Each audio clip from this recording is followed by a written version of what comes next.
ভালো লাগলো নারীদেরকে একসাথে মানে জড়ো করে মৌজে মানুষকে মানে একজন একজনের প্রতি যে ভালোবাসা বা যে মত বিনিময় এবং কথাবার্তা একজন একজনের তার পরিবার বা তার ওই যে কী বলে অনেকের কোনো রকম সমস্যা থাকে না যে শান্তি পাচ্ছি না, ভালো লাগে না, কিন্তু আমার তো মনে হলো সবাই খুশি এখানে এসে সবার সাথে কথা বলে আমার ভালো লাগলো।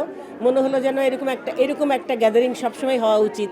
তাহলে যে বাসায় কী হলো না হলো ভুলে যায় কিছুক্ষণ সময়ের জন্য, কারো স্বামীর সঙ্গে, কারো ছেলের সঙ্গে, মার সঙ্গে, ভাই বোনের সঙ্গে, ওগুলো আসলে কিছুক্ষণ সময় ভুলে থাকা যায়। হ্যাঁ, তারপরেও আমি যেটা বলছি ওদের সবাইকেই, ওদেরকে আমি বললাম যে দেখো, মানুষের জীবনে সবসময় এক একটা উঁচু নিচু থাকবেই।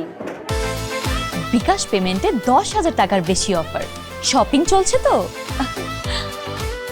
সামঞ্জস্য সবসময় সব কিছুতে পাবে না, কারো কারো জীবন এক এক রকম থাকে, কিন্তু আমরা যদি ওটা ভেবে হতাশ হয়ে জীবনটাকে একেবারে তিতা করে ফেলি, একেবারে অসহায় হয়ে যায়, কোনো একটা অঘটন ঘটিয়ে ফেলি, এটা যেন কখনোই না হয়, কারোই করা উচিত না। আমার একজন মানুষের জন্য তো আমার জীবনটা তিতা হতে পারে না, আমার একজন মানুষের জন্য তো আমার জীবনটা বিসর্জন দিতে পারি না। আমার চারিপাশে অনেক মানুষ, তাই না?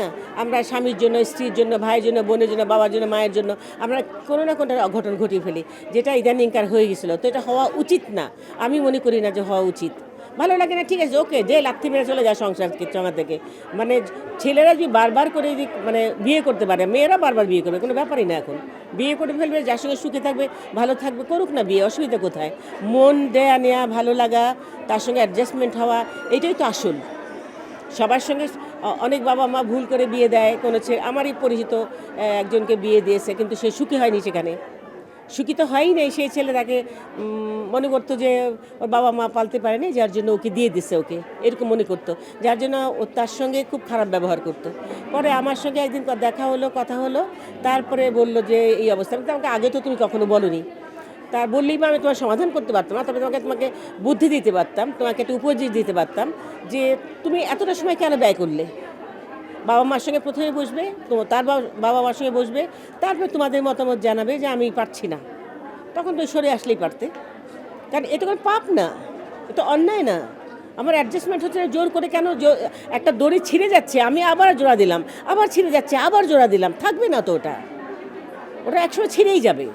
তো তার চাইতে সময় থাকতেই এটাকে রিফিউজ করা উচিত, বাদ দেওয়া উচিত, শান্তিতে থাকা উচিত। আমি বললাম ওদেরকে, আমার রেফারেন্স দিলাম যে আমি যদি হতাশায় ভুগতাম তাহলে আজকে 20 বছর স্বামীকে হারিয়েছি। তো আমি হতাশায়, আমাকে তোমার এইরকম দেখতেই না, আমি তাহলে অন্যরকম দেখতে আমাকে। আমি তো একাই থাকি, না আমার পাশে আমার ছেলে থাকে, না আমার মেয়ে থাকে, না আমার অমুক থাকে, না তমুক থাকে, কেউ না। আমি ফ্রেন্ডের মধ্যে থাকি, আমার কাজের মধ্যে থাকি, আমি একটা মোটামুটি একটা গণ্ডির মধ্যে থাকি, যেখানে নাকি হইচই, আনন্দ, ভালো লাগা। তারপরে একটা ব্যাপার থাকে, যেমন আমার এখন বয়স হয়েছে, বলতে পারো যে বয়স হয়েছে, যেই কারণে তুমি তোমার এবাদত বন্দেগী নিয়ে থাকো, তা কিন্তু না। আমি ছোটো থাকতেই এবাদত বন্দেগী করতাম, এবং আমি মনে করতাম ওইটা আমার ধর্ম, আর এটা হলো কর্মও করতাম, ধর্মও করতাম, পাশাপাশি দুটোই থাকতো। এখানে একটার সঙ্গে একটা কোনোদিন ক্ল্যাশ হয়নি।